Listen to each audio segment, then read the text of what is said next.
장 1절에서 9절 말씀과 그리고 17절, 18절 말씀입니다.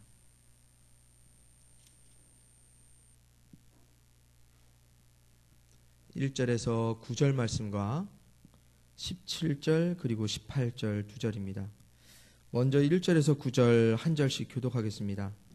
사도행전 9장 1절에서 9절까지 말씀입니다. 제가 먼저 한 절씩 교독하시는데 제가 먼저 봉독해 올립니다.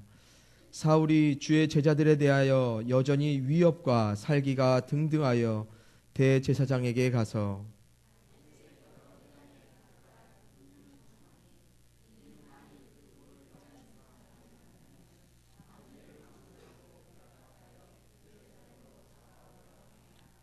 사울이 길을 가다가 다메섹에 가까이 이르더니 호련히 하늘로부터 빛이 그를 둘러 비추는지라.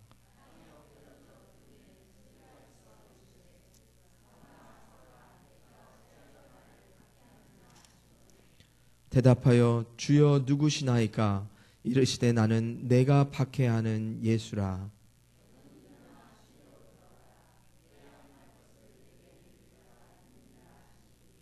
같이 가던 사람들은 소리만 듣고 아무도 보지 못하여 말을 못하고 서 있더라.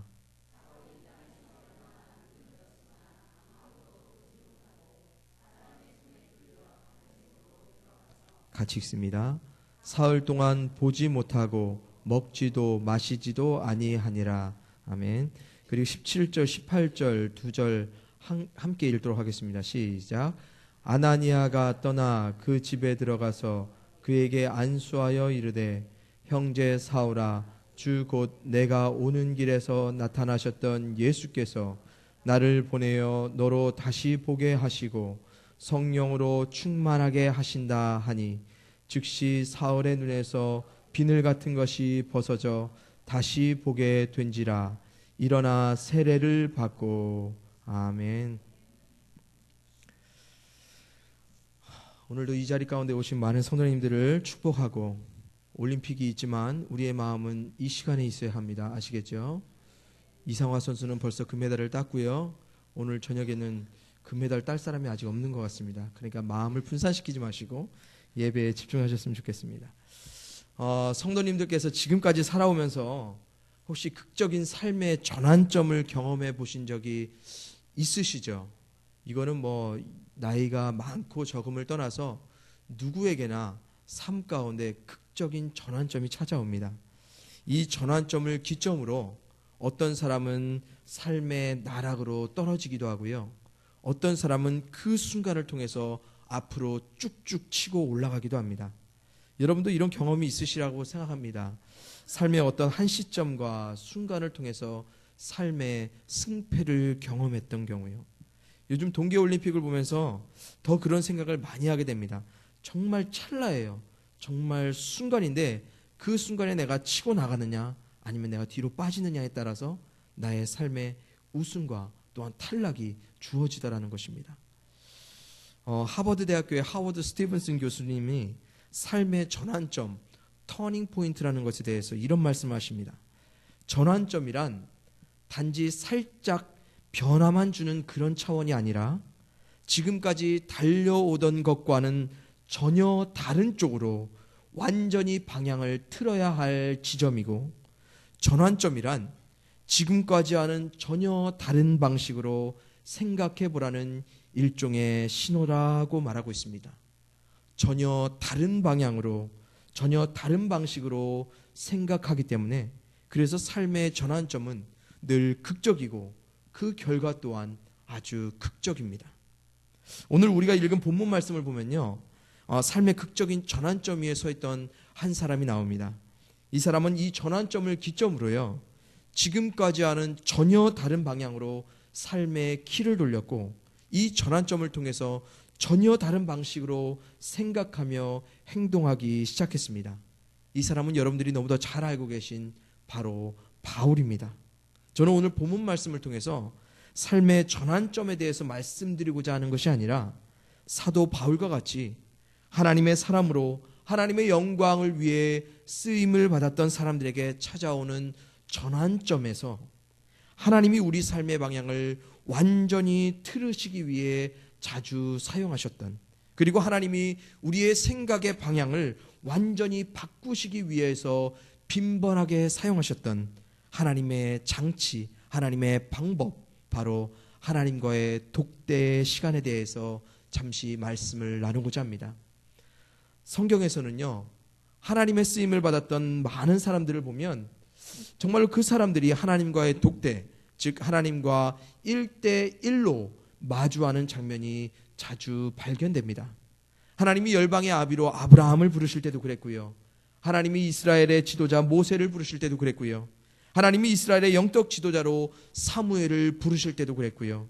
이스라엘 왕으로 다윗을 세울 때도, 하나님이 모든 선지자들을 세우셨을 때도, 하나님이신 예수님이 제자들을 부르셨을 때도, 오늘 본문의 사도 바울을 주님께서 부르셨을 때도 하나님과 예수님은 그들 한 사람 한 사람과 마주하는, 일일이 그들과 1대1로 독대하는 시간을 가지셨다는 것입니다.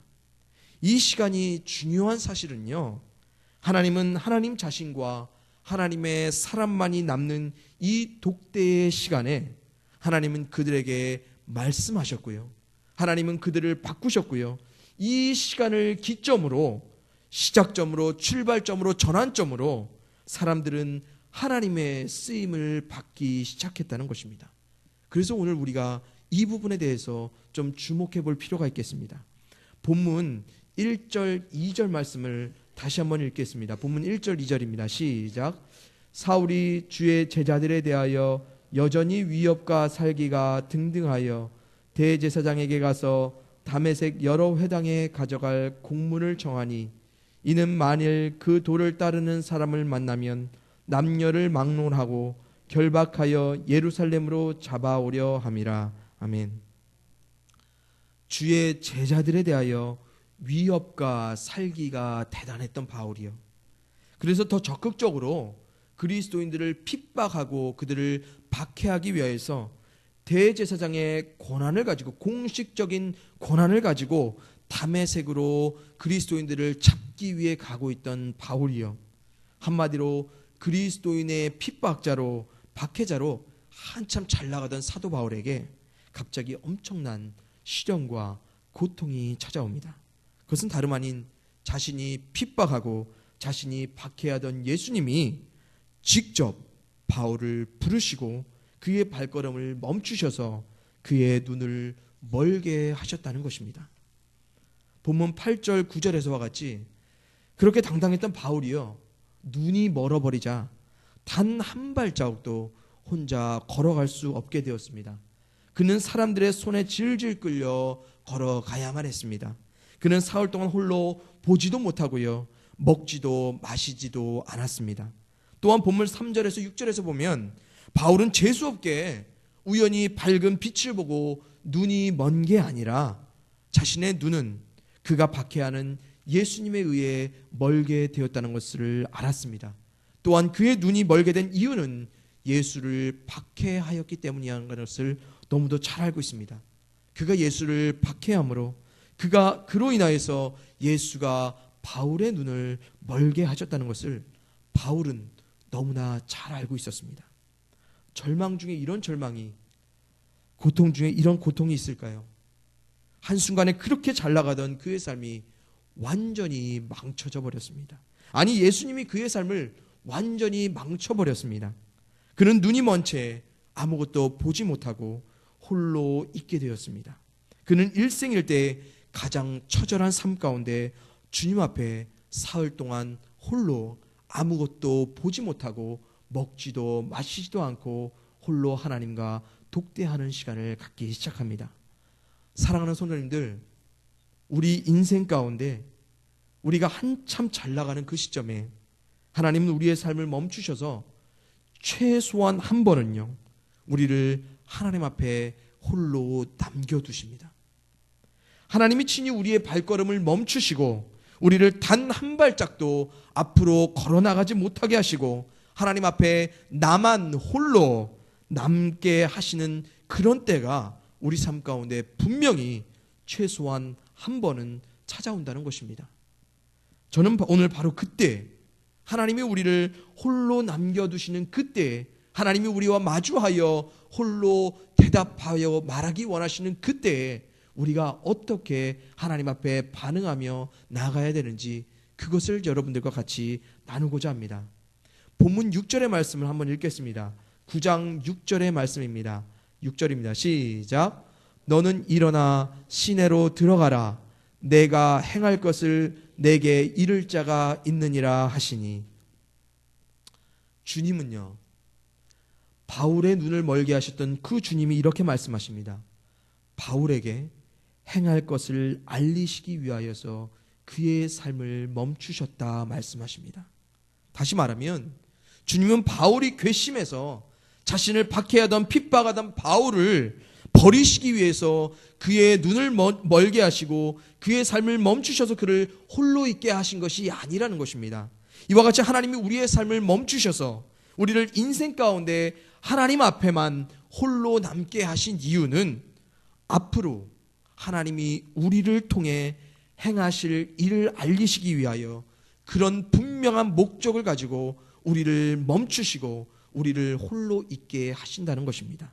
그런데 문제가 뭐냐면요, 우리는 그렇게 생각하지 않는다는 거예요.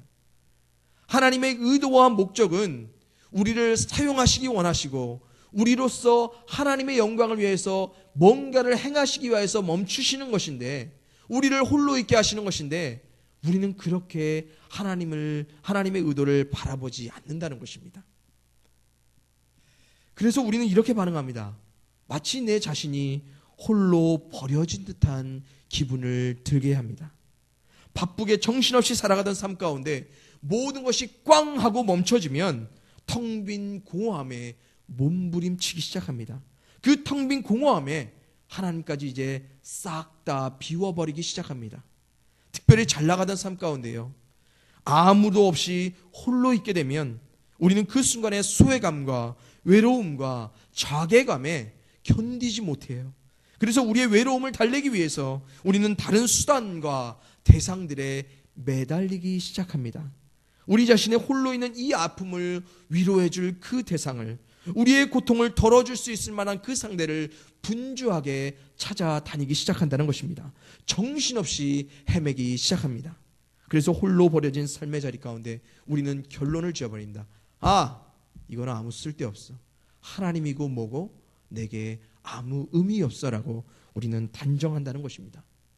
하나님의 목적도 하나님이 의도하신 바도 그들의 삶 가운데 전혀 남지 않습니다. 왜요? 우리의 뜻대로 하나님의 뜻을 함부로 우리가 바라보기 때문입니다. 하지만 이 시간이요, 우리가 홀로 버려진 게 아니라 하나님이 우리를 사용하시기 위해 하나님 앞에 홀로 서 있게 하신 일이라고 우리가 믿는다면, 하나님이 나에게 뭔가 하실 말씀이 있으셔서 그렇게 바쁘고 정신없는 시간 가운데 우리를 멈추셔서 하나님 앞에 홀로 서 있게 하신다는 그런 믿음이 우리 가운데 있다면, 우리는 하나님 앞에 홀로 서기 위해 이 시간을 어떻게 해야 되냐면 선택해야 됩니다. 그래서 바울은 이 시간을 선택합니다. 본문 8절 9절을 한번 읽어보겠습니다. 본문 8절 9절입니다. 시작. 사울이 땅에서 일어나 눈은 떴으나 아무것도 보지 못하고 사람의 손에 끌려 다메섹으로 들어가서 사흘 동안 보지 못하고 먹지도 마시지도 아니하니라. 아멘.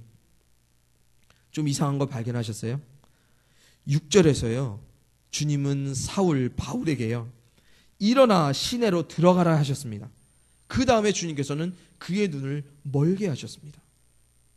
일어나 들어가라 하셨으면 멀쩡한 눈을 주셔서 잘 갈 수 있게 하셔야 되는데 그의 삶에 눈을 멀게 하셨어요. 그래서 단 한 발짝도 앞으로 걸어가지 못하게 하셨다는 것입니다.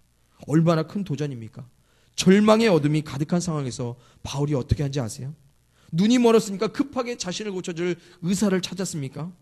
아무도 볼 수 없는 그 두려운 마음에 주저앉아서 자신을 한탄하며 절망했을 수도 있었을 것입니다.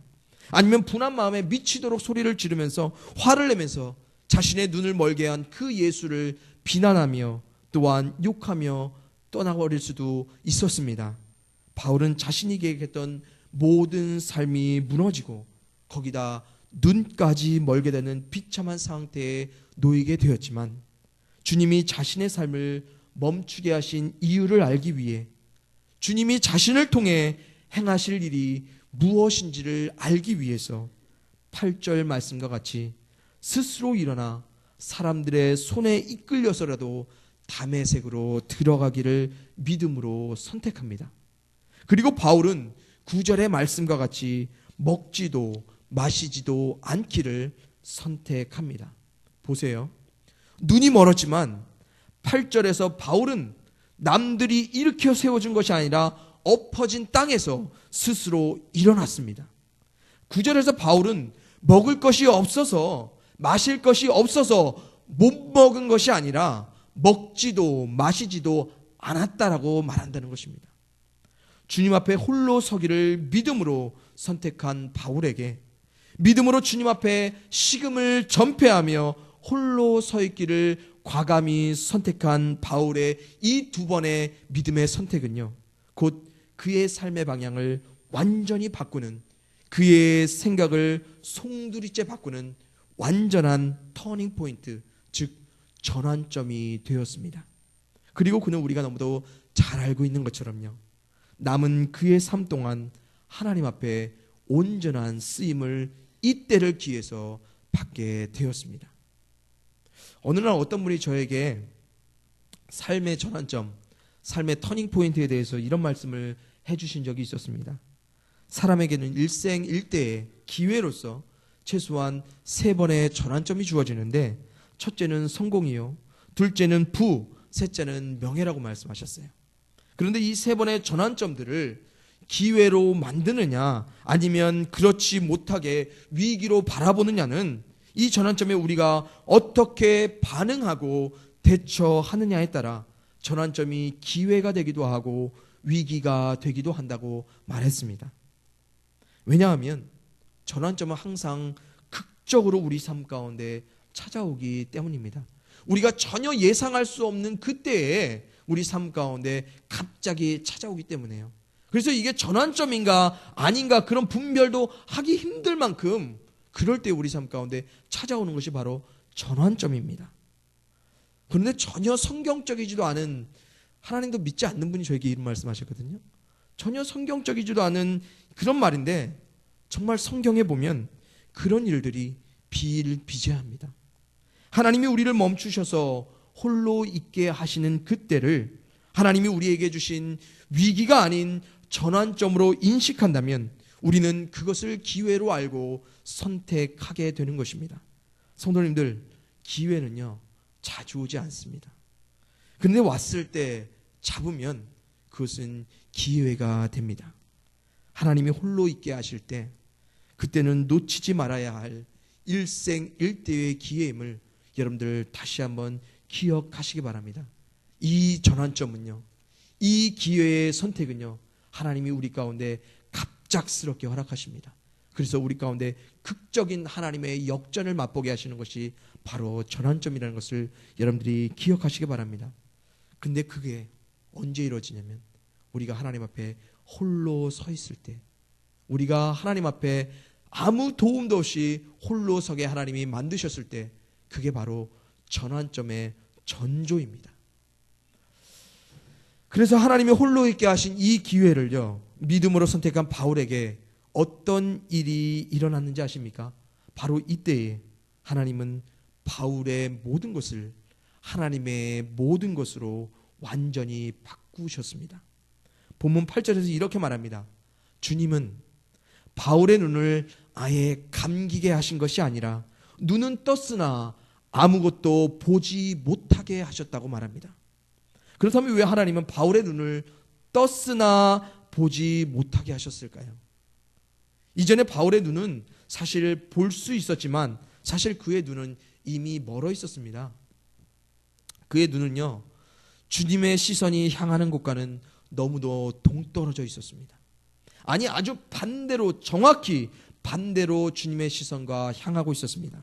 바울의 눈이 멀기 전 그의 눈이 향했던 곳을 바라보시기 바랍니다. 그것은 다름 아닌 주님의 제자들이었습니다. 그의 눈은 그들을 향한 위협과 살기로 가득 차 있었습니다. 그래서 바울은 예수님의 제자들을 남녀 막론하고 결박하여 예루살렘으로 잡아오기를 결정했었습니다. 그렇다면 하나님의 관점에서 바울의 눈은요, 아무 쓸데없는 것입니다.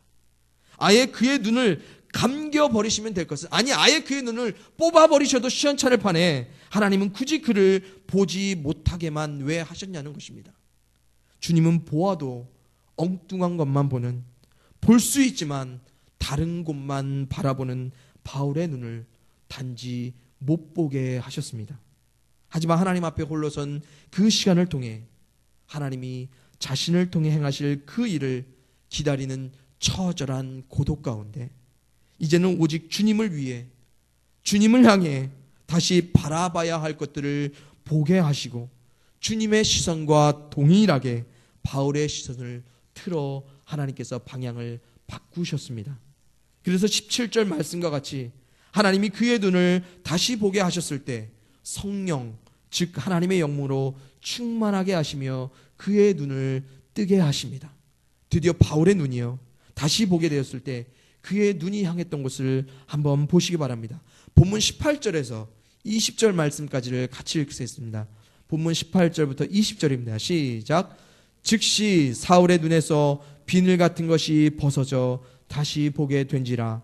일어나 세례를 받고 음식을 먹음에 강건하여지니라. 사울이 다메섹에 있는 제자들과 함께 며칠 있을새 즉시로 각 회당에서 예수가 하나님의 아들이심을 전파하니. 아멘. 하나님 앞에 홀로 선 시간을 보내고 나는요, 바울의 눈에서 비늘이 벗겨져 다시 보게 되었을 때 바울은 먼저 세례를 받습니다. 전도를 하기 시작합니다. 예수를 하나님의 아들로 전파하기 시작합니다. 기능적으로 눈은 떴지만 영적으로 눈이 멀었을 때는 세례받은 자들을, 전도하는 사람들을 핍박하고 박해하기 위해 섰던 바울이요, 예수가 하나님의 아들임을 증거하는 사람들을 죽이려 했던 바울이 이제는 하나님의 목적하신 바대로 자신의 시선을 완전히 돌려버리기 시작합니다. 이 일이 언제 이루어졌냐면 바울이 다시 눈을 뜨자마자 즉시라고 2번이나 강조해서 말하고 있습니다. 아주 극적인 변화입니다. 사흘 만에 남을 죽이던 사람들이 남을 살리는 삶으로 다시 변화되었다는 것이에요. 이 일이 어떻게 이루어졌냐고요? 즉시요. 하나님이 뜨게 하자마자 바로요. 아주 극적이지 않습니까? 하나님이 허락하시는 전환점에는 바로 이런 극적인 역전이 있어요. 극적인 전환점이 있습니다. 극적인 하나님의 은혜가 있고 하나님의 충만한 역사가 있다는 것입니다. 그래서 이건 반드시 우리가 붙잡아야 돼요. 근데 이 삶의 전조에 뭐가 있냐면 홀로 있게 하신다는 것입니다. 사랑하는 성도님들, 그리스도의 핍박자 사울이요, 그리스도의 증거자 바울로 변화되기 위해 하나님은 그와 조용히 1대1로 마주하는 독대의 시간을 보내셨습니다. 그 하나님은 여전히 우리가 지금까지 살아왔던 삶의 방향을 돌리시기 위하여서 우리에게 익숙한 모든 생각과 틀을 완전히 깨버리시기 위해서 하나님 외에 우리가 뿌리내리고 있는 다른 모든 것들을 완전히 뽑아내시기 위하여서 우리가 잘못 보고 있는 것들을 성령의 충만함 가운데 다시 보게 하시기 위하여서 바울과 같이 반드시 우리를 하나님 앞에 홀로 있게 하십니다. 그래서 하나님은요, 오늘도 이미 멀어 있는 우리의 눈에 단지 비닐을 씌우십니다. 눈은 떴어도 볼 수 없게 우리를 홀로 있게 하십니다. 잘 나가던 우리의 삶에 한 치 앞도 걸어갈 수 없게 우리 눈에 비닐을 씌우신다는 것입니다. 우리 삶에 오직 하나님과 우리만 낳는 그런 시간을 만드시기 위해서 우리를 멈추시고 우리를 홀로 있게 하신다는 사실입니다. 그때 우리가 분명히 알아야 할 사실은 그 자리는 하나님이 우리를 내버려 내팽겨 두신 자리가 아니라 우리가 하나님 앞에 홀로 서 있기를 선택해야 할 자리라는 것입니다. 그때는 하나님이 우리의 삶의 목적과 우리의 시선을 완전히 바꾸셔서 하나님의 목적 가운데 하나님의 시선으로 우리 삶을 바꾸시는 영광스러운 자리라는 것을 여러분들이 기억해야 한다는 것입니다. 하나님이 우리를 통해 행하실 일을 이미 계획하셨다는 것을 그때에 우리는 확신하며 붙잡아야 되는 것입니다. 하나님이 우리를 하나님 앞에 홀로 서 있게 하실 때요, 사랑하는 연인 둘이 남겨진 것처럼 하나님은 오직 나를 생각하고 나는 오직 하나님만을 생각하는 둘만의 꽉 차여진, 누구도 방해할 수 없는, 누구도 들어올 수 없는 빈틈이 없는 그런 시간이 되도록 우리는 선택해야 하는 것입니다. 그럴 때 하나님은 우리를 사용하시기 위해 성령의 충만함 가운데 우리를 바꾸시고요, 하나님이 친히 우리의 눈에 비닐을 벗겨주시고 다시 보게 하십니다. 하나님은 당신이 다 알아서 고쳐서 쓰십니다. 그래서 우리가 하나님을 위해 할 일은 그저 고치실 때 내어드리면 되고요, 하나님이 쓰시겠다 하시면 그 자리 가운데 그냥 서 있으면 되는 것입니다. 그래서 하나님께서 늘 말씀하시잖아요. 하나님의 은혜라고요, 우리의 도움은 하나도 필요 없다고요. 우리가 고쳐지는 게 아니고 하나님이 고쳐 쓰셔서 쓰시고 하나님께서 바꾸셔서 쓰시겠다고요.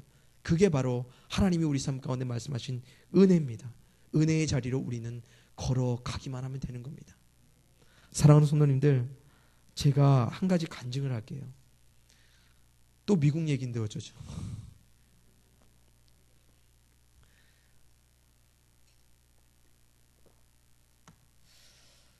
제가 8년 동안 있으면서요, 하나님이 깨닫게 하신 것이 있다면요, 철저하게 홀로 있게 하셨다는 겁니다. 미국에서요, 아는 사람 한 명도 없었고요, 가족도 없었고요, 친척도 없었고요, 저에게 도움이 될 만한 사람은 아무도 없게 하셨습니다, 하나님께서. 근데 그런 삶을 익숙해지게 살아보다 보니까 오직 하나님만을 찾아가는 삶이 무엇인지 하나님께서 연습하게 하시더라고요. 그런데도 자꾸 저는 일탈을 하기 시작했습니다. 하나님 외에 내가 잡을 수 있는 것들이 눈에 보이기 시작하잖아요. 그러면 그 자리로 아주 그냥 눈도 안 돌아보고 그냥 직진하며 달려가더라고요. 저의 지식이 자라면요, 저를 바라보게 되고요, 나에게 도움이 될 만한 사람들이 내 눈에 보이기 시작하면 내게 도움이 되셨던 그 하나님은 얼른 버리고 내가 그 사람에게 붙어버리더라는 것입니다. 그래서요, 제가 3년 전입니다. 제가 이제 목사 안수를 준비하던 중에서 저는 개인적으로 이제 신학교도 마친 지 2년 정도 되었고 이제 목회 경험이 부교육자로서 약 10년 정도 지난 시점에서 이제 이쯤 되면은 이제 목사 안수를 받으면 되겠다라는 개인적인 마음이 있었어요. 하나님이 주신 마음이 아니고요, 제 개인의 마음입니다. 사실은 그래서 일부러 시차 1차 미뤘어요. 목사 안수를 빨리 받을 수 있었는데, 그러던 중에 하나님께서 저에게 이런 일들을 경험하게 하셨습니다. 목사 안수의 모든 절차를 다 이제 교단을 통해서 줬고요, 미국 교단에 다 줬고요, 그리고 이제 모든 과정을 이제 기다리는 동안에 어느 날 저녁에, 저는 항상 주일날 저녁이 되면 밖에 나와서 하루를 돌아보면서 저녁 하늘을 바라보는 걸 참 좋아했거든요. 근데 그날도 달 밝은 아주 맑은 날이었습니다. 그날 저녁에 제가 하늘을 골똘히 보면서 여러 가지 생각을 하고 있었어요. 과연 내가 여전히 목사 안수를 받을 만한 사람이 되는가. 그리고 그날 추석이었거든요. 그래서 한국에 계신 부모님께 아무것도 보내드리지 못하는 제 자신이 너무 한스러워서 그래서 막 그런 생각들을 하고 있었어요. 그런데 너무 생각을 골똘히 하고 있었는지 아니면 제가 못 들었는지 갑자기 흑인 두 사람이 제 앞과 뒤를 막기 시작하는 겁니다. 그러면서요, 그 사람이 이런 얘기를 하는 거예요. 우리 동네는 흑인이 사는 동네가 아니거든요. 저희 동네는 백인들만 사는 동네예요. 그리고 아주 안전하고 아주 부자들만 사는 동네였어요. 제가 아마 그 동네에서 가장 못 살았을 거예요. 그랬는데 그날 흑인 두 명이 제 앞과 뒤를 막기 시작합니다. 그러면서 앞에 있는 사람이 저의 머리에 총을 겨누면서 돈을 달라는 겁니다. 저에게 지갑을 달라는 거예요. 그때요, 정말 영화에서 보는 것처럼요, 제 인생이 그냥 한 번에 쑥 지나가는 거예요. 정말 슬라이드처럼 싹 지나가기 시작하는 겁니다. 그리고 제가 앞으로 살아야 할, 그리고 제가 계획했던 모든 것들이 눈앞에서 싹 지나가기 시작하는 거예요. 불과 2, 3분 안에요. 그 사람이 저의 머리에 총을 겨누고 있었던 그 시간에요. 그런데요, 여러분들, 총이 머리에 겨눠지면요 어떤 생각이 드는지 아세요? 살아야 할 나와 곧 죽을 수 있겠다라는 나밖에 안 남더라고요. 저에게 총을 쏠 수 있는 그 사람도 눈에 안 보여요. 그냥 총과 저밖에 안 남더라고요. 그래서 그때 무슨 생각을 했냐면요, 총을 맞아도 좀 안 죽게 맞아야겠다는 생각을 했어요. 뭐 하나님이고 뭐 눈에 안 보여요. 말 생각도 안 들어요. 나 그냥 무조건 살아야겠다. 특히 우리 자녀들이 눈에 보이더라고요. 제 아내는 보이지도 않더라고요. 우리 부모님도 안 보여요. 제가 정말로 우리 큰딸을 사랑하는데 딸이 너무너무 막 눈앞에 막 아른아른거리는 거예요. 그래서 총을 맞아도 내가 내가 안 죽고 맞아야겠다. 그러면서 제가 심장이 이쪽에 있지 않습니까? 그래서 심장을 향하지 않는 쪽으로 제가 어디서 용기가 냈는지 그 총을 팍 쳐버렸어요. 갑자기 제가 어떻게 쳤냐면 나 지갑 없다. 나 집 앞이라서 아무것도 들고 나오지 않았다라는 말을 하면서 제가 앞으로 걸어갔어요. 그 사람도 한번 뒤져봐라 제가 그랬거든요. 이 사람도 자연스럽게 총을 내리면서 저를 뒤지려고 하더라고요. 바보죠. 뒤에 있는 사람이 저를 뒤지면 되는데, 그렇죠? 그래서 그 사람이 저를 뒤지려고 하는 사이에 어디서 용기가 나는지 제가 팍 치고 제가 도망갔어요. 그 사람도 너무너무 당황을 했는지 그 두 사람도 얼른 자기네 차를 파킹했는 대로 막 뛰어가더라고요. 그러면서 제가 돌이라도 어디 있으면 하나 던지려고 그 사람들한테 돌을 찼는데 돌도 안 보이더라고요. 그러면서 그 사람들이 저에게 총을 겨누면서 막 이렇게 도망갔습니다. 그래서 제가 경찰을 부르고 이제 경찰에게 모든 보고를 했어요. 그러면서 제가 집에 돌아왔어요. 한 3시간, 4시간 있다가요. 근데 그날 저녁에 들어와서 제가 어떤 마음이 드냐면 너무너무 분해 죽겠는 겁니다. 하나님이 제게 총을 겨누신 거예요. 하나님이 저를 죽이시려고 했던 겁니다. 우리 삶의 모든 것은 하나님이 주관하시잖아요. 그렇죠? 우리 삶의 모든 것은 우연이 없잖아요. 하나님을 향하여서 살아보겠다는데 하나님이 저의 머리에 총을 겨눴습니다. 하나님이 저에게 총을 겨누시간요. 그때는 하나님과 저밖에 안 남더라고요. 근데도 저는 하나님을 찾지 않았습니다. 저의 눈이 멀었죠. 저는 저만 살려고 했습니다. 그래서 하나님께 얼마나 화를 냈는지 몰라요. 하나님이 저의 이 가려진 눈을 띄우시는데 3일 걸렸어요. 3일 동안 하나님이 얼마나 원망했는지 몰라요. 하나님 살려주셔서 고맙습니다. 다시 한번 이 목숨 살려주신 그 뜻대로 살아가겠습니다. 그런 고백 3일 이후에 했다니까요. 하나님 미치겠어요. 나 하나님 위해서 살아보겠다는데 왜 저 죽이려고 했습니까? 그런 원망과 비난과 하나님에 대한 한테 뭔가 할 수 있는 모든 것들을 제가 하나님과 아주 그냥 속된 말로 진상을 하나님께 온전히 부렸습니다. 그런데 하나님께서요 점점 깨닫게 하시더라고요. 아무도 안 만났어요. 아무한테도 얘기 안 했어요. 하나님께서 그 시간에 저를 깨닫게 하시는데요. 하나님이 저를 사용하시겠다라고 하는 그런 마음들을 하나님께서 주시더라고요. 나는 아직 여전히 목사 안수를 받을 만한 준비가 안 된 사람인데 그래도 하나님께서 쓰시겠다고 저를 이 자리 가운데 놓으셨다는 마음을 하나님께서 주시고 제가 하나님께 마지막으로는 항복하고 감사하다는 기도를 했어요. 감사하다는 그 기도를 하니까 그 다음날 아침에 미국 교단에서 전화가 왔어요. 목사 안수 받으러 마지막 인터뷰를 하러 오라고요. 그래서 하나님 앞에 제가 생각했습니다. 제가 하나님 앞에 목사로서 서기 위해서 가장 중요했던 것은 내가 하나님 앞에 다시 죽는 거구나. 하나님은 나를 죽이셔야만 내가 갖고 있던 모든 것들을 죽이셔야지만 나를 사용하실 수 있었기 때문에 나를 이렇게 하셨구나 하는 생각을 하게 되었습니다. 그때요 저에게 일어났던 변화가 있다면 아주 작은 변화였어요. 방향을 바꿨어요. 제가 생각하던 삶의 방향을요 제가 추구했던 계획과 모든 목적들을요 살짝 방향만 바꿨어요. 아니 완전히 바꿨어요. 그러니까 하나님께서요 그때부터 저의 삶 가운데 놀랍게 역사하시는데 하나님께서 그 길 가운데 길이 되시고 인도가 되어주시더라는 겁니다. 하나님은 바울의 성격을요 바꾸신 것도 아니에요. 하나님은 바울의 지식과 경험을 바꾸신 것도 아니라는 겁니다. 하나님은 홀로 있는 이 시간을 통해서 그는 그의 삶의 방향만을 바꾸셨고 방향이 바뀌어진 그의 삶은 열심히 있던 핍박자였던 그의 성격을 죽음을 불사하는 전도자의 삶으로 그의 성격이 바뀌어졌고요. 그리스도인을 박해하던 그의 모든 지식과 경험을 위대한 복음의 증거자로 변증가로 신학가로 바꾸셨다는 것입니다. 우리 삶의 방향만 바뀌어져도 우리는 하나님을 위해 놀라운 쓰임을 바울과 같이 받을 수 있다는 것을 여러분들 기억하시기 바랍니다. 그런데 이 일이 얼마나 걸렸냐면요 9절 말씀을 보세요. 하나님이 바울의 눈을 감기신 지 단 사흘 만에 이루어졌습니다. 하나님은 그런 분이세요. 절대로 바뀌어질 수 없었던 괴수와 같은 바울도 하나님은 그 능력 가운데 단 사흘 만에 바꾸십니다. 사랑하는 성도님들, 하나님이 여러분을 홀로 남겨두실 때 여러분이 하루 이틀 혹은 한 달 혹은 1년 동안 사방팔방으로 모든 것이 막혀 꿈쩍할 수 없을 때요, 외통수라 빼도 박도 못하는 그럴 때에 바로 하나님의 능력으로 여러분의 자신이 온전히 바뀌어질 수 있는 그때가 기회고 하나님이 여러분을 사용하시고자 하신다는 신호라는 것을 여러분들이 기억하시기 바랍니다. 아셨다면 이제 그 기회를 잡으셔야 돼요. 그건 위기가 아니고 그 시간은 버려진 것이 아니고 그것은 반드시 우리가 잡고 누려야 할, 그 자리 가운데 참여해야 할 여러분의 인생의 가장 소중한 시간이라는 것을 여러분들이 기억하셔야 된다는 것입니다. 여러분의 삶 가운데 하나님 한 분만 남기시면 하나님이 당신의 영으로 여러분의 모든 것을 충만케 하셔서 알아서 여러분을 바꾸셔서 사용하십니다. 하나님이 바꿔서 쓰시겠다는데 좀 바꿔주셔서 쓰임을 받으시기 바랍니다. 바꿔지면 즉시 사용하십니다. 이런 기대가 있다면 인생 가운데 하나님만이 홀로 남겨진 그 시간에 여러분의 인생을 온전히 하나님께 맡겨드릴 수가 있습니다. 내어드릴 수가 있습니다. 폴 틸리라는 신학자가 이런 말을 했어요. 외로움이란 홀로 있는 고통을 표현하기 위해 만들어졌고 고독이란 홀로 있는 영광을 표현하기 위해 만들어졌다고요.